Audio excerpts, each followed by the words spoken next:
नमस्कार दोस्तों, स्वागत है आप सभी का मेरे चैनल मातृभाषा एकेडमी में। दोस्तों, आज हम सभी हिंदी के बहुत ही महत्वपूर्ण टॉपिक तत्सम और तद्भव में अंतर को देखेंगे।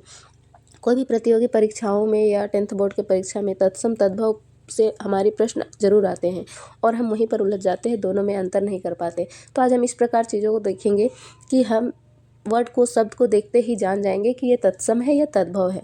तो तत्सम पहचानने का एक ही नियम, जो संस्कृत भाषा से जो सब्जियों का त्यों अर्थात बिना कोई संशोधन के, बिना कोई परिवर्तन के हिंदी में आ गए हैं, उन्हें हम तत्सम शब्द कहते हैं। जैसे घृत, वधु, काक, अग्नि, मक्षिका। आप समझ पा रहे होंगे कि ये सब संस्कृत भाषा के ज्यों का त्यों लिए गए हैं संस्कृत भाषा से।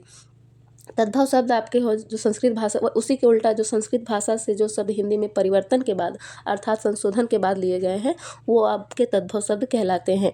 जैसे कि घृत है, उसका घी बन गया, उसको सुधार के लिया गया, उसका संशोधन के बाद लिया गया। जैसे वधू है तो उसको बहू, उसका हिंदी स्वरूप, उसका जो आजकल का प्रचलित है वो स्वरूप बहू है।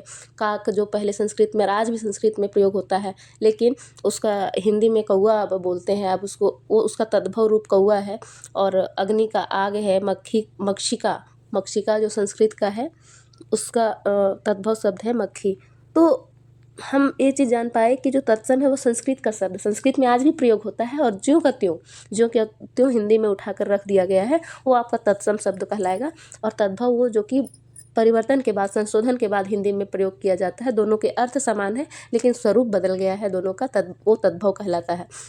जो मैं ट्रिक जो जिसके अनुसार मैं चीज़ों को समझ पाती हूँ, तो जहाँ भी इन वर्णों का, जहाँ भी नीचे लिखे इन वर्णों का प्रयोग आपका होता है, वहाँ पर आप देखिएगा कि अक्सर आपके तत्सम शब्द ही होते हैं। जैसे कि त्र, श, छ, ये वाला सा, ये सब जो जहाँ भी प्रयोग होते हैं ना, जहाँ भी आप देखिएगा तो आंख बंद करके आप वहाँ तत्सम टिक करिएगा, क्योंकि वहाँ तत्सम ही होता है ज़्यादातर। कोई भी आधा वर्ण का प्रयोग हुआ हो, जैसे अग्नि, जैसे दग्धि, तो ये सब जो है आपका तत्सम शब्द होगा। तो आप ये चीज़ों को याद रखें और आप अपने प्रश्नों को सही कर लेंगे कि जहाँ भी त्र, श, छ, श और जैसे कोई भी आधा वर्ण का प्रयोग किया गया है, वो आपका तत्सम शब्द होता है। उम्मीद है आपको तत्सम और तद्भव में आज सब कुछ क्लियर हो गया होगा।